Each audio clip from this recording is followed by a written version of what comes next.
Well, what gives me hope is the growing awareness among people around water and climate issues, the increasing engagement from researchers, policymakers, as well as like young professionals who are working towards like sustainable solutions, who are doing impactful research and not just doing research, but also then trying to communicate results of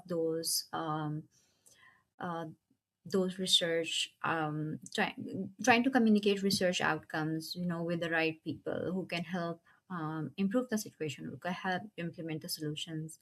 I think that's how I see it.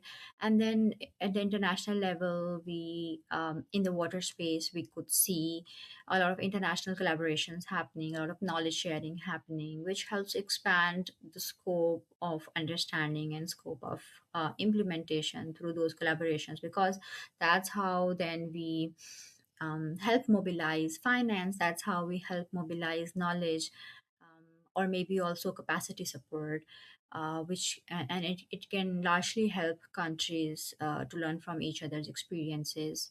um, so that's how I see it. But then again, I think with the AI, with with the increasing digital footprint, I think now people are also taking the responsibility to openly advocate for issues that they have. They're able to communicate what they are facing, and that helps connect, connect that network of people who are impacted by the same issue. So it creates a sense of community that, okay, this is something that not and it's not just me who is facing that issue, but maybe other people are also facing.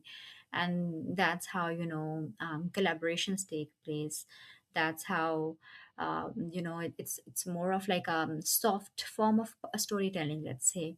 So that helps bring that power from, the um, towards the people who can help use that power, or that opportunity, in a positive way, in an optimistic way, let's say. So I also see it as a way of bringing and developing that agency. So I think that this gives me hope that we are not now just waiting for people, or let's say policymakers or decision makers, to save us, but we are also trying to bridge those gaps, trying to bridge those relationships where we can help each other, where we can have that sense of communities, where we are able to have that discussion to be able to then do something about it. So I think walking the talk is probably the next step. So yeah, that gives me hope that hopefully, if we are talking about it, we must be able to do something about it. Okay, thank you.